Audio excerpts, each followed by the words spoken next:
नमस्कार दोस्तों, स्वागत है आप सभी का नीलम डेली स्टोरी के विदाई इस कहानी के दूसरे और अंतिम भाग में। रमेश के साथ हुई पूरी बात रीना ने मम्मी को बताई। नीति बहुत खुश थी कि बाबा की अंगूठी वास्तव में चमत्कारी थी। वह बोली, बेटी, तांत्रिक बाबा ने एक छोटा सा अनुष्ठान करवाने के लिए कहा है। तुम्हें 15 दिन के लिए मायके आना होगा। मैंने सारा प्रबंध कर लिया है। तुम इस बारे में रमेश से बात करना, इससे उसका काम फिर से चल पड़ेगा। शाम को रीना ने रमेश को मम्मी से हुई पूरी बात बता दी और उससे मायके जाने की अनुमति ले ली। रमेश स्वयं उसे दिल्ली छोड़कर मुंबई आ गया। नीति का हर पत्ता सही पड़ रहा था। माँ बेटी नियम से बाबा के पास जाती और घंटों अनुष्ठान में लगी रहती। इन 12-13 दिनों में बाबा ने अनुष्ठान के नाम पर हजारों रुपए ठग लिए। फिर वह दिन भी आ पहुंचा जिसे माँ बेटी का इंतजार था। तांत्रिक बोले, बेटी को अनुष्ठान का पूरा लाभ चाहिए तो अंतिम आहुति उस व्यक्ति से डलवानी होगी जिसके लिए यह अनुष्ठान किया जा रहा है। आप अपने दामाद को तुरंत बुला लीजिए। ध्यान रहे, इस अनुष्ठान की खबर किसी को नहीं होनी चाहिए। नीति और रीना ने एक दूसरे को देखा और घर की ओर चल पड़ी। रीना ने खामोशी तोड़ी। मम्मी, अब क्या होगा? होना क्या है? अनुष्ठान की वजह से रमेश का मन पहले ही काफी बदल गया है। तुमने देखा है, वह तुम्हारी किसी बात का विरोध नहीं करता। मुझे यकीन है वह तुम्हारी यह बात तुरंत मान लेगा। तुम फोन करो तो सही। बाबा का ध्यान कर रीना ने रमेश को फोन मिलाया। कैसी हो रीना? कब आ रही हो? जब तुम लेने आ जाओ तब ठीक है। आज चल देता हूँ तुमसे मिलने। नहीं, आज नहीं, 2 दिन बाद। कोई खास बात है क्या?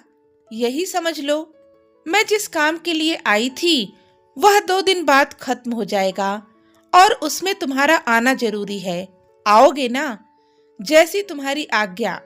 हम तो हुजूर के गुलाम हैं, पर एक शर्त है कि यह बात तुम्हारे और मेरे सिवा किसी और को मालूम नहीं होनी चाहिए, वरना अनुष्ठान का प्रभाव खत्म हो जाएगा। मेरे तुम्हारे अलावा मम्मी जी भी तो यह बात जानती हैं। मम्मी हम दोनों से अलग थोड़ी हैं। सच पूछो तो हमारी भलाई उनके अलावा कोई और सोच ही नहीं सकता। तुम्हें यकीन है कि हम सुखी हो जाएंगे इस अनुष्ठान से? 100%। मम्मी ने हमारी खुशी के लिए क्या कुछ नहीं किया। दिन रात एक करके ऐसे सिद्ध बाबा से अनुष्ठान करवाया है। तुम आ रहे हो ना? रीना, मैं ठीक समय पर पहुंच जाऊंगा। अरे बाबा, घर नहीं, तुम्हारे लिए मम्मी होटल में कमरा बुक कर लेंगी। ऐसा क्यों? बहुत भोले हो तुम। घर पर पापा भी तो हैं, उन्हें तुम्हारे आने से सब कुछ पता चल जाएगा, जबकि यह बात सबसे छुपा कर रखनी है। ओह, आई एम सॉरी कहकर रमेश ने फोन रख दिया। रीना ने जैसा समझाया था उसी तरह अंतिम आहुति देने के लिए रमेश दिल्ली पहुंच गया। रीना उसके स्वागत में एयरपोर्ट पर खड़ी थी।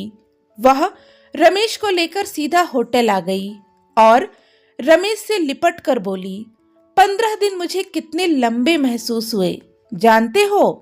तुम्हें ही क्यों, मुझे भी तो ऐसा ही एहसास हुआ, पर मजबूरी थी। तुम्हारी खुशी जो इसी में थी, मेरी नहीं, हमारी। आज के बाद हमारी सारी परेशानियां दूर हो जाएंगी। चलो, कहाँ चलना है? बाबा के शिविर में। बाबा का शिविर कहाँ पर है? मैं तुम्हारे साथ चल रही हूँ, तुम्हें खुद ब खुद पता चल जाएगा। ठीक है कहकर रमेश चलने को तैयार हुआ। दरवाजे पर आकर वह रीना से बोला, डार्लिंग, मैं अपना पर्स तो अंदर ही भूल गया, तुम नीचे चलो, मैं उसे लेकर आता हूँ। रीना होटल के गेट पर आ गई। रमेश भी आकर गाड़ी में बैठ गया। उधर नीति बाबा की विदाई की तैयारी में व्यस्त थी। अंतिम आहुति के साथ उस बाबा को वस्त्र, धन और फूल फल देने थे। नीति ने कपड़े तो पहले खरीद लिए थे, ताजा फल खरीदने के लिए वह फल की दुकान पर खड़ी थी। रीना ने गाड़ी एक किनारे पार्क की और मम्मी की ओर बढ़ गई। फल खरीदकर नीति और रीना जो ही दुकान से बाहर निकली, सामने पापा के साथ रमेश के मम्मी पापा को देखकर वे दंग रह गईं। नीति को काटो तो खून नहीं, वह अचकचा गई। आप यहाँ? हम लोगों का यहाँ आना आपको अच्छा नहीं लगा? नहीं नहीं, ऐसी कोई बात नहीं है। असल में एक जरूरी काम से हमें जाना है, आप घर चलिए। रीना, मेरी मम्मी को जरूरी काम नहीं बताओगी? रीना चुप रही तो रमेश बोला, मैं बताता हूँ पूरी बात। मम्मी जी बेटी के मोह में अंधी होकर क्या कर रही हैं, यह इनको खुद नहीं पता। रमेश, रीना चीखी, मर गया तुम्हारा रमेश। तुम लोगों की पोल यहीं खोल दूं या तुम्हारे घर जाकर सब कुछ बताऊं? यह क्या कह रहे हो रमेश तुम? क्या हुआ बेटा? रीना के पापा ने पूछा। यह तो आप अपनी पत्नी और बेटी से पूछिए। भाई साहब, जो दिन रात मेरे घर को बर्बाद करने की साजिश रचते रहे, सीमा बोली। बहन जी, मेरी इज्जत का कुछ तो लिहाज कीजिए, घर चलकर बात करते हैं। रीना के पापा हाथ जोड़कर बोले।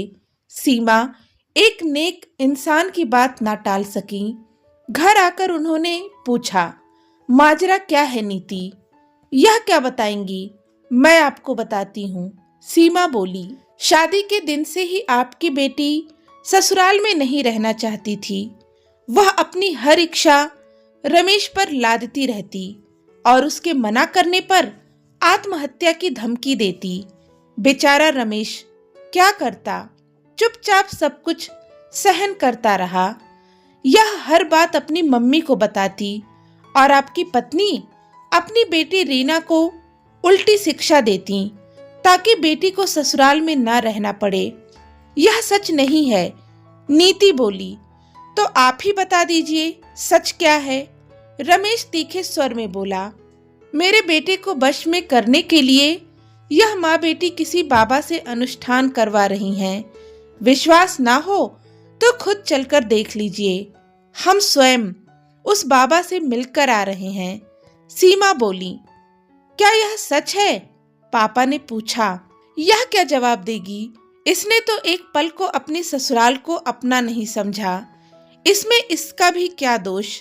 इसे अपनी माँ से शिक्षा ही ऐसी मिली है। आप अपनी बेटी को अपने ही पास रखिए, इससे ना इसे तकलीफ होगी ना इसकी मम्मी को।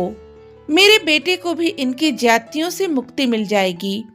इस 1 साल में हमारे बेटे ने क्या कुछ नहीं सहा, क्या सुख मिला इसे शादी का। ससुराल के नाम से ही चिढ़ती है रीना। बेचारा छिपकर मजबूर होकर उसने बातें अपनी माँ को बताया। मेरे समझाने पर उसने रीना की हर नाजायज बात स्वीकार कर ली।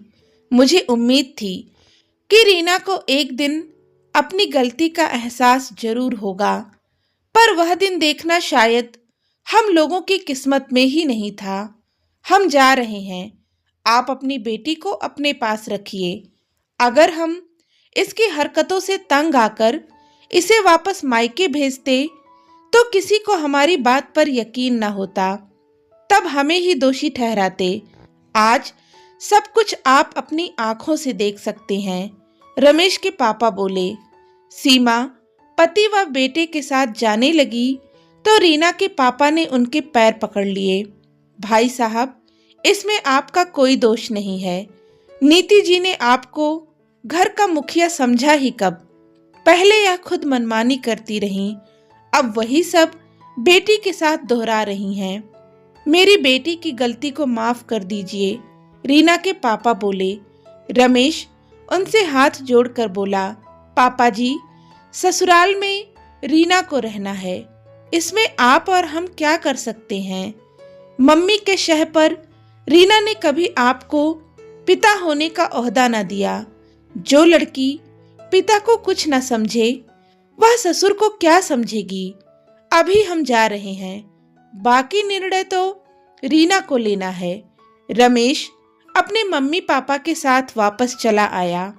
ससुराल वालों से जलील होकर रीना बड़ी आहत थी। रीना की समझ में ही नहीं आ रहा था कि क्या करे। रमेश अपने मम्मी पापा के साथ मिलकर ऐसा खेल खेलेगा, इसकी रीना व नीति को रत्ती भर भी उम्मीद न थी। अपने घर में अपने ही कर्मों से नीति बुरी तरह लज्जित हो गई। पति के सामने उसकी हरकतों का काला चिट्ठा दामाद ने खोल दिया।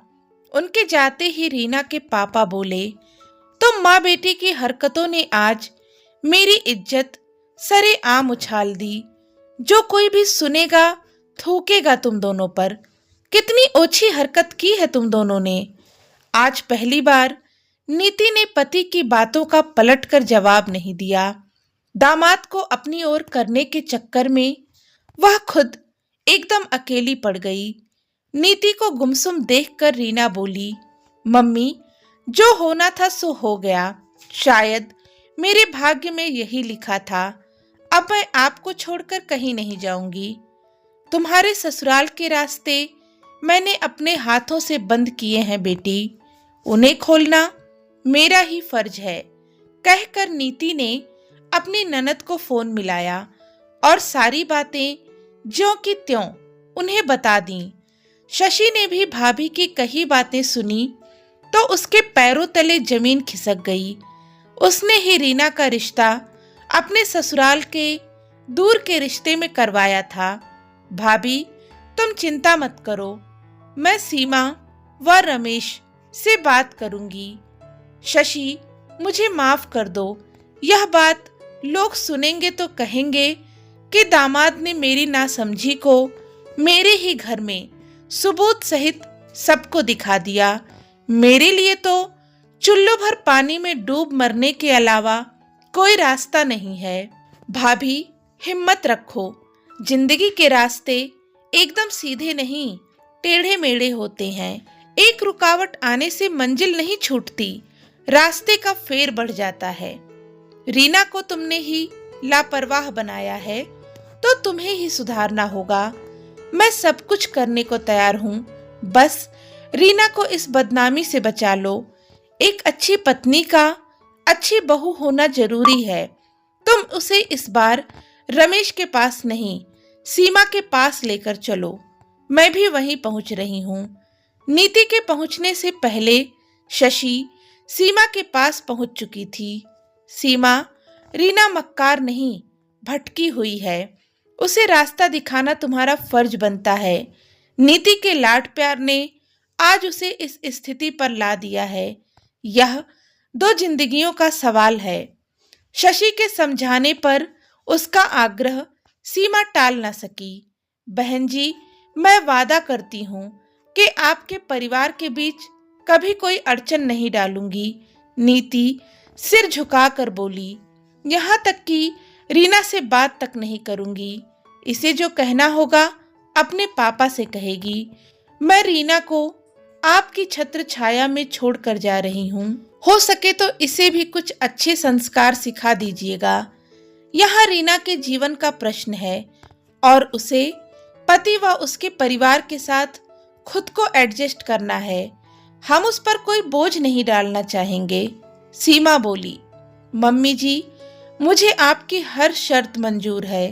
प्लीज मुझे यहीं रहने दीजिए। रीना बोली, यह घर तुम्हारा ही था बेटी, पर तुमने कभी इसे अपना समझा ही नहीं। केवल पति तक सीमित होकर रह गई थी तुम्हारी भावनाएं, और भावनाएं शर्तों पर नहीं जगाई जा सकती। भूल मुझसे हुई तो प्रायश्चित भी मैं ही करूंगी। 6 महीने आपके साथ रहकर अपने को एक अच्छी बहू साबित करके दिखा दूंगी। मुझे एक मौका दे दीजिए। सीमा ने नीति और रीना को माफ कर दिया। भारी मन से नीति ने रीना से विदा ली। चलते समय वह बेटी को नसीहत दे रही थी, रीना, अपने व्यवहार से सबको खुश रखना, सास ससुर की सेवा करना। आगे वह कुछ न कह सकी। सही मायने में सच्ची विदाई तो रीना की आज हुई थी, माँ के आशीर्वाद के साथ। दोस्तों, आज की कहानी आपको अच्छी लगी हो तो प्लीज इसे लाइक करें, शेयर करें और अपने विचार हमें कमेंट करके बताएं और चैनल को भी सब्सक्राइब करें। धन्यवाद।